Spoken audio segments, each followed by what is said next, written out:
0551, chegou a pergunta do Fábio aqui, Fábio Lima, de Guaianás. Ele diz o seguinte: paz do senhor, gostaria de saber do pastor...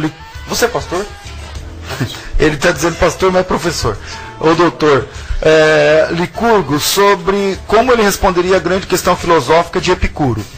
Se Deus é onipotente, onisciente, benevolente, então o mal não poderia continuar existindo. Se for onipotente e onisciente, então tem conhecimento de todo o mal e o poder para acabar com esse mal. Ainda assim não o faz. Então Deus não é bom. Se ele for onipotente e benevolente, então tem poder para extinguir o mal e quer fazê-lo, pois é bom, mas não faz, pois não sabe quanto mal existe e onde o mal está. Então ele não é onisciente. Se for onisciente e bom, então sabe de todo o mal que existe e quer mudá-lo. Mas isso elimina a possibilidade de ser onipotente, pois se fosse, erradicava todo o mal. E se não for onipotente, onisciente e bom, então por que chamá-lo de Deus? E como ele pode afirmar que Deus existe mesmo? Vou repetir o final. E como pode ele afirmar que Deus existe? E mesmo ele existindo, o que garante que o Deus cristão seja a melhor resposta para a existência deste Deus? Então, professor Tácito, eu vou falar Tácito, né? Tácito. Professor Tácito, preciso repetir todo o e-mail ou está tranquilo? Pro ouvinte? Bom, o Epicuro vai combater a divindade, né? Ele é um ateu e histórico, e aí ele vai trabalhar contra a existência de Deus, dizendo, fazendo um confronto, um contraponto sobre a onipotência, onisciência e onipresença. E ele vai fazer isso filosoficamente, ele vai filosofando em cada uma das três, tentando destruir a deidade de Deus. E aí como é que fica, professor Tassos? Qual seria a resposta? Caro ouvinte Fábio, não é isso? Fábio. Excelente pergunta. Talvez seja uma das perguntas mais importantes do estudo da defesa da fé, do estudo apologético. Como compatibilizar o mal com a existência de Deus, não é? Como é possível existir o mal e ao mesmo tempo existir Deus e tudo mais que já foi dito. Agora, do ponto de vista filosófico, essa questão tem a seguinte vertente. A própria percepção que uma pessoa tem de que o mal existe exige, logicamente, de que ela aceite a existência do bem. Quer dizer, o mal só existe em contraponto com o bem. Se existe o mal e o bem é porque é uma lei moral, objetiva, a partir da qual você pode diferenciar o bem do mal. E razoavelmente, a perspectiva da razoabilidade, é muito mais provável que exista um legislador moral objetivo que tenha feito essa lei moral objetiva, do que essa lei moral objetiva exista sem qualquer legislador.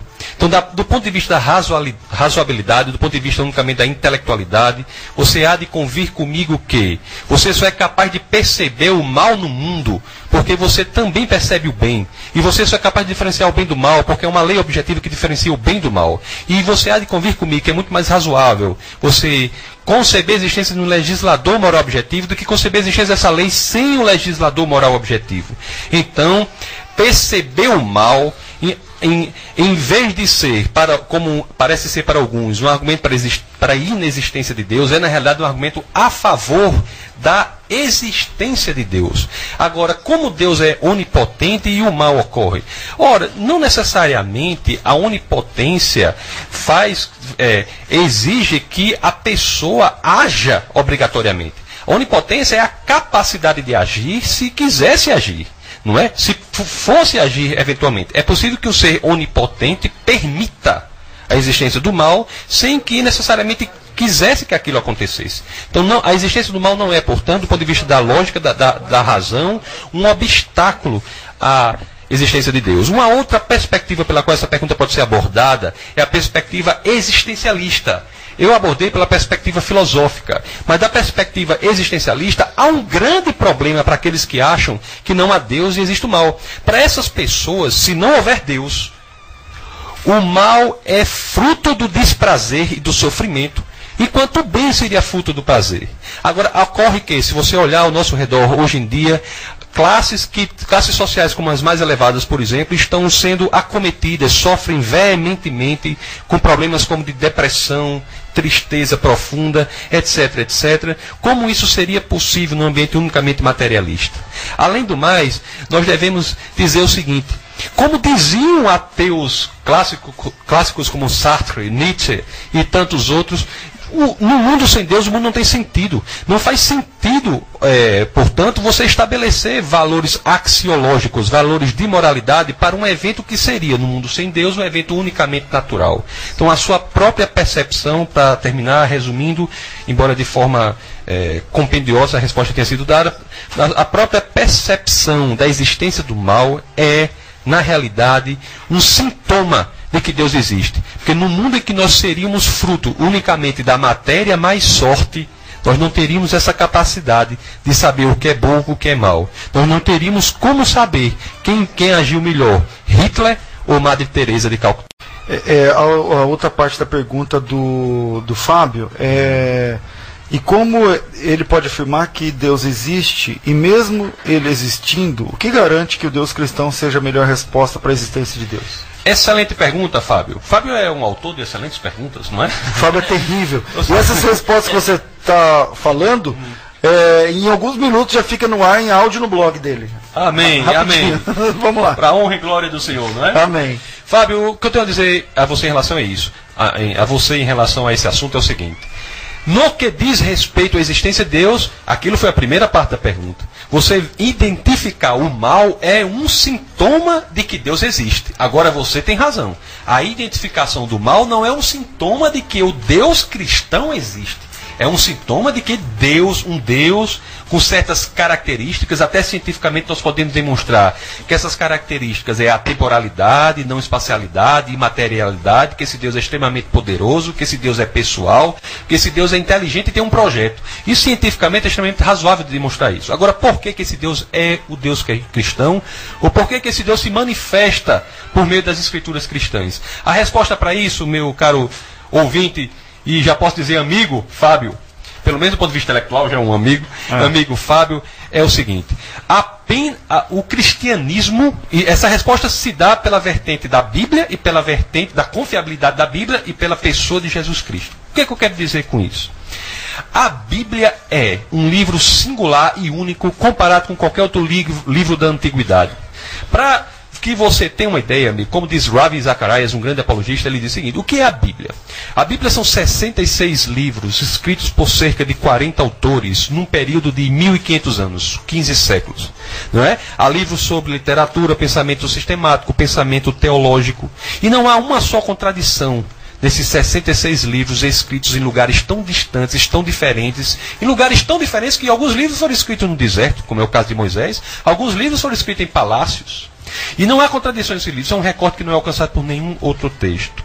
Além do mais, meu amigo, você imediatamente identifica na Bíblia, você olhando a Bíblia de um ponto de vista científico, racional. Não sai do pressuposto religioso da existência de Deus, mas da existência da Bíblia como uma revelação de Deus. Você analisa como um objeto de literatura, como qualquer outro, você vai ver que ele é único, singular. Há uma idiosincrasia naquele texto que o torna diferente de qualquer outro. Se você olhar o elemento sobrenatural da Bíblia, automaticamente você vai ver que isso não se repete em nenhum outro canto.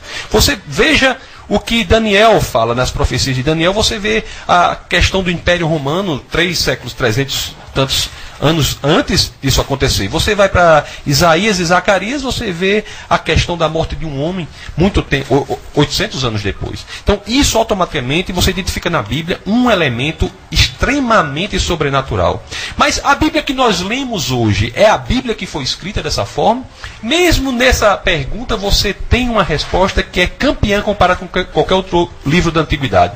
Há hoje, no que diz respeito às 20 mil linhas do Novo Testamento, há hoje 5.686 cópias de manuscritos na língua em que ele foi escrito, no caso grego, conhecidas pelo homem. Se você colocar, meu amigo Fábio, essas 5.686 cópias, uma ao lado da outra, e for comparar o texto que está em cada uma delas, você ficará absolutamente impressionado com a ideia de que esses textos são absolutamente iguais em 99,5% dos casos.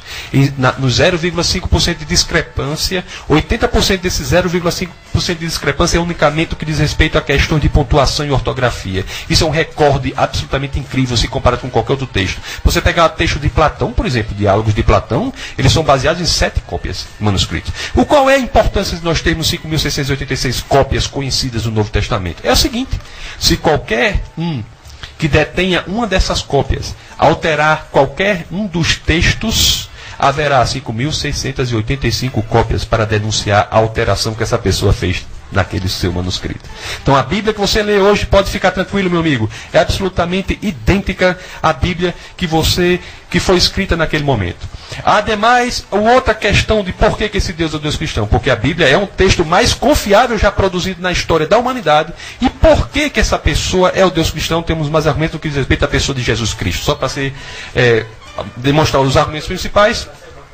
Amigo, a Bíblia diz em 1 Coríntios, capítulo 15, verso 17, uma coisa que é absolutamente impressionante. Paulo diz lá, que o sistema do cristianismo, qualquer coisa que ele disse em relação ao cristianismo, está dependendo de um fato. E este fato pode ser investigável historicamente, que é a ressurreição de um homem. Veja que o fundamento do cristianismo não é a revelação de um anjo, não é um sonho, não é um encontro que ele teve dormindo, coisas que não podiam ser investigadas historicamente, mas não, é um fato público que pode ser investigado historicamente. E eu lhe digo mais, talvez tenha sido um dos fatos mais investigados. Se uma pessoa quiser destruir absolutamente com toda a cosmovisão cristã do mundo, basta provar que Cristo não ressuscitou. Isso nunca foi possível ser feito, e as provas são sempre no sentido de que ele ressuscitou. Só para ser rapidamente com você, falar rapidamente aqui algumas questões, eu posso dizer, do ponto de vista da análise textual, imediatamente você vê que uma pessoa que quisesse narrar um fato fictício naquela época, naquela comunidade judaica, jamais colocaria como primeiras testemunhas da ressurreição de um homem, mulheres. As mulheres naquela época não tinham o testemunho, os seus testemunhos não têm o menor valor. Uma pessoa que coloca as mulheres como primeiras testemunhas jamais estaria fazendo isso se fosse uma mentira. Eles foram forçados, na perspectiva deles, a colocar aquilo porque foi a verdade. Então, na análise textual, isso é uma das provas, e há muitas outras. Quem é os maiores interessados em dizer que Cristo nunca ressuscitou? Os judeus.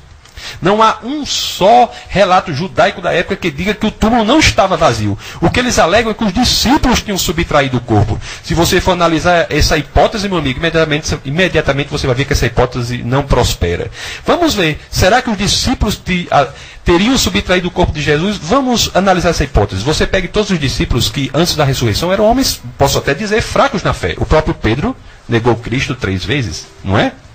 Depois do advento da ressurreição, essas pessoas foram impactadas tão veementemente, tão radicalmente, que todas elas, à exceção de João, que estava preso na ilha de Patmos, onde inclusive escreveu o Apocalipse, se deixaram torturar, perseguir e matar, sem negar aquilo que transformou as suas vidas, que foi a ressurreição de Cristo. Então, a ressurreição de Cristo, Fábio, é um fato histórico que sustenta todo o cristianismo, e todas as tentativas de negarem esse fato que é investigável historicamente, por favor, não se esqueça disso, nunca lograram êxito, muito pelo contrário, só comprovaram que aquele homem efetivamente ressuscitou dos mortos, algo que inclusive ele havia previsto. Nunca, em nenhum momento, em nenhum lugar na história da humanidade, houve alguém que se tenha deixado perseguir, torturar e morrer por algo que soubesse que era mentira. Alguém pode até, pessoas com um grande viés ideológico podem se deixar torturar e matar por algo que ele acha que é verdade, embora possa ser mentira. Na pior das hipóteses, ele tem que achar que é verdade. Pode ser mentira, mas tem que achar que é verdade. No caso de Cristo, a hipótese judaica de que os discípulos sabiam que é mentira não se sustenta dentro desse simples argumento. E há muitos outros ainda que nós podemos expor para comprovar que o fundamento historicamente investigável do cristianismo na pessoa de Cristo subsiste a qualquer investigação científica, no caso específico da teoria da história. Muito obrigado.